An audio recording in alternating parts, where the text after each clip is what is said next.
Frodo से पहले भी एक हॉबिट था जिसने सौरन की रिंग के साथ गोलमाल किया था, और वो कोई और नहीं, बेसिकली फ्रोडो के चच्चा थे। लॉर्ड ऑफ द रिंग की प्रीक्वल हॉबिट सीरीज भी लॉर्ड ऑफ द रिंग की तरह ही इक्वली सक्सेसफुल और फैंस के बीच में पॉपुलर रही है। जहां पर पहले ही मैंने लॉर्ड ऑफ द रिंग्स पर वीडियो बना दी थी, तो हॉबिट की वीडियो आना तो निश्चित ही था। पर फिर भी कमेंट्स में इस टॉपिक को सजेस्ट करने के लिए आप सबका बहुत बहुत शुक्रिया। अगर आपके पास कोई और टॉपिक्स नहीं है तो हमें सजेस्ट जरूर करिएगा। तो चलिए आज की इस वीडियो में जानते हैं 15 अमेजिंग, माइंड ब्लोइंग और ऑसम हॉबिट ट्रिलॉजी फैक्ट्स, वो भी भारी भरकम स्पॉयलर्स के साथ, जहां पर आपको पता चलेगा कि ओरिजिनली हॉबिट मूवी कब आने वाली थी, स्मोक ड्रैगन को इस मूवी में किस तरह से दिखाया गया है और इसे किसने और कैसे प्ले किया है, क्या क्या डिफरेंसेस हुए हैं मूवीज और बुक से, और कौन सी नई टेक्नोलॉजी का इस्तेमाल इस मूवी सीरीज के लिए हॉलीवुड में पहली बार किया गया था। ये और बहुत कुछ आपका इस वीडियो में इंतजार कर रहे हैं, तो देर किस बात की। हे गाइस, मेरा नाम है पंकज सागर और आपका स्वागत है गेमों को हिंदी के एक और फ्रेश वीडियो में। Now without wasting any more time, let's get started. Hobbit कहानी को 1928 में J.R.R. टॉलकिन ने लिखा था, जिसे उन्होंने लॉर्ड ऑफ द रिंग की कहानी से पहले लिखा था, और ये basically Lord of the ring की प्रीक्वल कहानी है। सबसे बड़ी बात यह है कि उन्होंने इस कहानी को आधा लिखकर छोड़ दिया था, जिसके कारण उनकी स्टूडेंट्स एलिन ग्रिफिथ ने इसी आधी अधूरी कहानी को अपने पब्लिशर फ्रेंड को दिखाया, जो कि काफी ज्यादा इम्प्रेस हुए, और वहीं से J.R.R. टॉलकिन को इंस्पिरेशन मिली इस कहानी को और भी बड़ा बनाने के लिए। और हमें यहाँ पर थैंक्स बोलना चाहिए एलिन ग्रिफिथ को, क्योंकि अगर ये कहानी पब्लिश नहीं हुई थी तो लॉर्ड ऑफ द रिंग्स की कहानी नहीं बनती, लॉर्ड ऑफ द रिंग्स की कहानी नहीं बनती तो लॉर्ड ऑफ द रिंग्स पर मूवी नहीं बनती, और जब उस पर मूवीज नहीं बनती तो हॉबिट पर मूवीज नहीं बनती, और अल्टीमेटली मैं ये वीडियो आपके लिए नहीं बना रहा होता।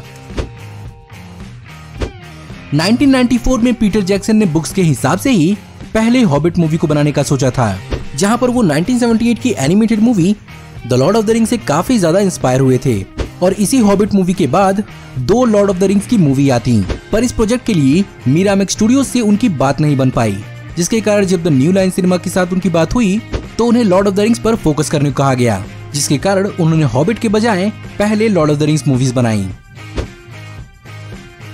इस मूवी सीरीज को 2010 में बनाने का जिम्मा famous Hollywood director Guillermo del Toro को मिला था, जिन्होंने पैंस लेबिरिंथ, हेलबॉय सीरीज और The Shape of the Water जैसी बेहतरीन मूवीज बनाई हैं। लेकिन उनके टाइम पर कई सारी कॉम्प्लिकेशंस आईं, जिनमें सबसे बड़ी कॉम्प्लिकेशंस थी फाइनेंशियल कॉम्प्लिकेशंस, जिसके कारण वो मूवी में अपने हिसाब से कई जगहों पर काम नहीं कर पा रहे थे। वहीं पर J.R.R. टॉलकिन के लोगों ने कहानियों के रॉयल्टी के चक्कर में वार्नर ब्रोस पर केस ठोक दिया, जिसके कारण वार्नर ब्रोस इस प्रोजेक्ट को डिले पर डिले करता गया, और इसी चीज को देखकर गियर्मो डेल टोरो ने इस प्रोजेक्ट को छोड़ दिया, जिसके बाद सारी दारोमदार पीटर जैक्सन पर आ गई, जिन्होंने पहले भी लॉर्ड ऑफ द रिंग्स की तीनों मूवीज को डायरेक्ट किया था, और वो इस सीरीज में सिर्फ को राइटर और को प्रोड्यूसर के रूप में जुड़े थे।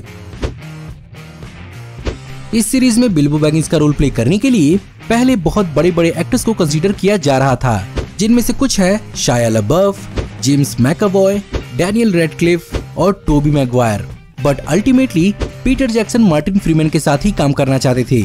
लेकिन यहाँ पर सबसे बड़ी दिक्कत मार्टिन फ्रीमैन के शेड्यूल्स के साथ आ रहा था, क्योंकि वो BBC के टीवी शो द शर्लॉक में बिजी थे, जिसमें उन्होंने डॉक्टर वॉटसन का रोल प्ले किया है। पीटर जैक्सन ने उनके लिए इंतजार किया और अपनी शूटिंग की शेड्यूल को मूव करके 2010 से 2011 कर दिया, जिसके कारण वो इस सीरीज में बिल्बो बैगिंस का रोल प्ले कर पाए।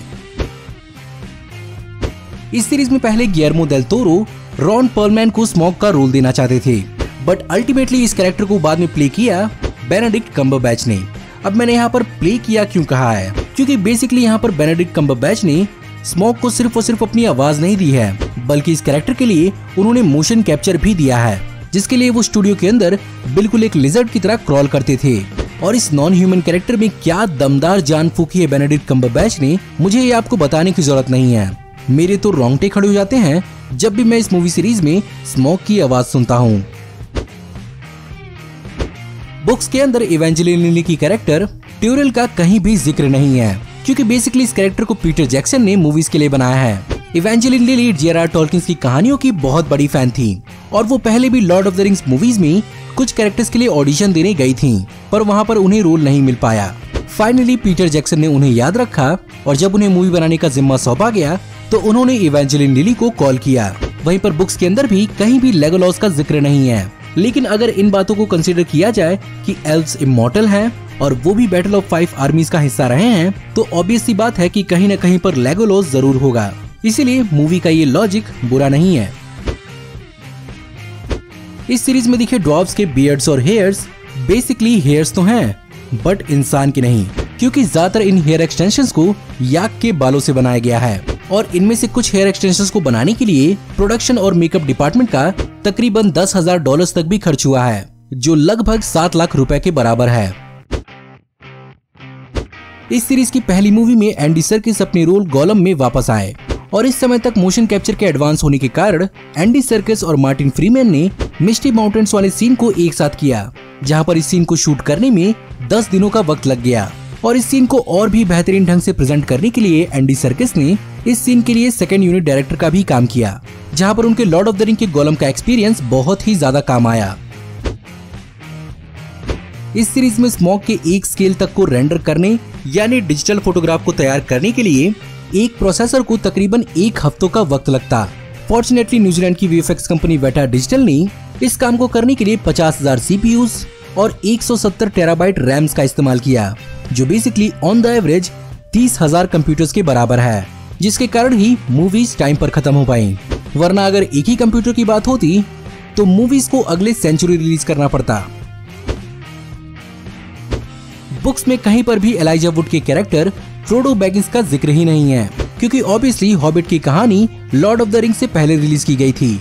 पर यहाँ पर पीटर जैक्सन ने लॉर्ड ऑफ द रिंग का एक कनेक्शन दिखाया और एलाइजा वुड अपने कैरेक्टर फ्रोडो में वापस आए।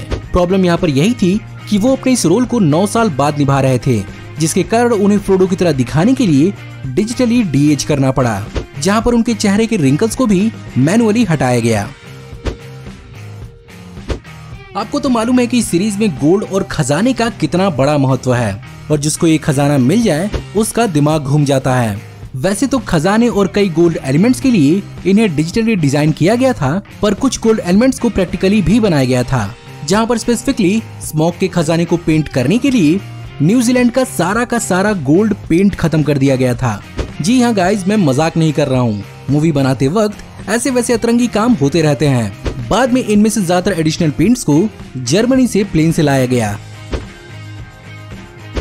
अगर आप वीडियो गेम रेगुलरली खेलते हैं तो आपको फ्रेम्स पर सेकंड के बारे में मालूम जरूर होगा। वेल, जिन्हें नहीं मालूम है उन्हें बता दूं कि कोई भी वीडियो ऑडियो के कॉम्बिनेशन के साथ एक फोटोज का कलेक्शन होती है और नॉर्मल मूवीज और टीवी शोज में 24 से 30 फ्रेम्स यानी फोटोज को बैक टू बैक 1 सेकंड के अंदर दिखाया जाता है। और अगर इन्हीं फ्रेम्स पर सेकंड की फ्रीक्वेंसी को और भी ज्यादा बढ़ा दिया जाए तो वीडियो और भी ज्यादा स्मूथ हो जाता है। वेल, मेरे ये सब समझाने का कारण क्या है? वेल, कारण यही है कि पीटर जैक्सन ने एन अनएक्सपेक्टेड जर्नी को हॉलीवुड में पहली बार 48 फ्रेम्स पर सेकंड के हिसाब से शूट किया था, इस उम्मीद से कि जितनी एपिक मूवी बन रही है उतना ही स्मूथ एक्सपीरियंस ऑडियंस को मिले। पर हो गया इसका उल्टा, जहां पर ज्यादातर ऑडियंस को ये काफी ज्यादा अननेचुरल लगा और उन्हें ऐसा लगा कि वो कोई बिहाइंड द सीन डॉक्यूमेंट्री देख रहे हैं। इसके बावजूद भी पीटर जैक्सन ये बात मानते हैं कि एक न एक दिन 48 फ्रेम्स पर सेकंड हॉलीवुड का स्टैंडर्ड जरूर बनेगा। वेल, मैं सबके बारे में तो नहीं जानता, पर मैं सुपर हीरो मूवीज को 60 फ्रेम्स पर सेकंड में जरूर देखना चाहूंगा। अब जब भी पहली बार नई चीज का इस्तेमाल होता है तो उसके साथ दिक्कतें तो आती ही हैं। पीटर जैक्सन का 48 फ्रेम्स पर सेकंड वाला फंडा मेकअप डिपार्टमेंट के लिए बहुत ही ज्यादा भारी पड़ गया, जहां पर 48 फ्रेम्स पर सेकंड के कारण एक्टर्स के मेकअप मूवी के अंदर उन्हें येलो दिखा रहे थे। वहीं पर मेल कैरेक्टर्स की दाढ़ी पर पड़ने वाला शैडो मूवी में ब्लूइश अपीयर हो रहा था। इन सब के प्रॉब्लम को सॉल्व किया गया कैरेक्टर्स को हल्का ऑरेंज मेकअप करके, जिसने बेसिकली हेल्प किया मूवी के बाकी एस्पेक्ट के साथ कैरेक्टर्स के स्किन को नेचुरल दिखाने में। लॉर्ड ऑफ द रिंग और हॉबिट सीरीज में कैरेक्टर्स को छोटा और बड़ा दिखाने के लिए कई जगहों पर भारी ऑप्टिकल इल्यूजन्स का इस्तेमाल किया गया है। यही कारण है कि ज्यादा समय कुछ कैरेक्टर्स को अकेले ही कुछ सीन्स को शूट करना पड़ता था, जिन्हें बाद में पोस्ट प्रोडक्शन के दौरान एक साथ बाकी कैरेक्टर के साथ जोड़ा जाता था। वेल, ये चीज जितना सुनने में आसान लगता है उतना ही एक्ट करने में मुश्किल होता है, क्योंकि आपको सीन्स, लाइंस और इमोशंस का अंदाजा ही लगाना पड़ता है। यही कारण है कि इस ट्रिलॉजी को शूट करते दौरान सर इयन मैकेलन को इस चीज में बहुत ज्यादा प्रॉब्लम हुई। खैर, अच्छी बात यह है कि मूवी बहुत ही अच्छी साबित हुई और इस सीरीज के सारे एक्टर्स की मेहनत सार्थक हुई। अब चलिए बात करते हैं फाइनली इन मूवी सीरीज के अचीवमेंट्स के बारे में। फाइनेंशियली तो इस मूवी सीरीज ने बहुत ही ज्यादा बेहतरीन परफॉर्म किया, जहां पर हॉबिट की पहली मूवी ने $250 मिलियन की बजट पर $945 मिलियन वर्ल्ड वाइड कमाए थे। कुछ ऐसा ही हुआ दूसरी मूवी के साथ भी, जहां पर इसने भी $250 मिलियन की बजट पर $960 मिलियन कमाए। और फाइनली तीसरी मूवी ने $200 मिलियन की बजट पर वर्ल्ड वाइड $1 बिलियन कमाए। और इस मूवी सीरीज ने कलेक्टिवली वर्ल्ड वाइड $2.932 बिलियन कमाए, जो लॉर्ड ऑफ द रिंग से सिर्फ और सिर्फ $0.015 मिलियन ही ज्यादा है। बट अनफॉर्चुनेटली ये series Lord of the ring की तरह एकेडमी यानी ऑस्कर अवार्ड्स में अपना झंडा नहीं गाड़ पाई और इसे बिना किसी ऑस्कर के ही काम चलाना पड़ा। तो लीजिए गाइस, ये थे 15 अमेजिंग, माइंड ब्लोइंग और ऑसम हॉबिट ट्रिलॉजी फैक्ट्स। मुझे उम्मीद है कि आपको ये वीडियो पसंद जरूर आया होगा, इसीलिए इस वीडियो को लाइक करना मत भूलिएगा। साथ ही साथ आप मुझे कमेंट कर बताइए कि आपको इस वीडियो में बताए हुए कौन से फैक्ट बहुत ही ज्यादा अमेजिंग लगे। मुझे स्मॉग और उसके डिजिटल क्रिएशन के बारे में जानकर बहुत ही ज्यादा हैरानी हुई। इन फैक्ट्स के अलावा भी अगर आपको कोई फैक्ट्स मालूम है तो उसे भी कमेंट में इंक्लूड करना मत भूलिएगा। अगर आप हमारी आने वाली ऐसी ऑसम वीडियोस को देखते रहना चाहते हैं तो हमारे चैनल को सब्सक्राइब करिए, बेल वाले आइकन को दबाइए और हमारी वीडियोस को बिना मिस किए हुए एंजॉय करते रहिए। और अगर आप चाहें तो इस वीडियो की लिंक को अपने दोस्तों और ग्रुप्स के बीच में जितना हो सके उतना शेयर कर सकते हैं। Thank you for watching. See you in the next video. Till then, take care. Goodbye.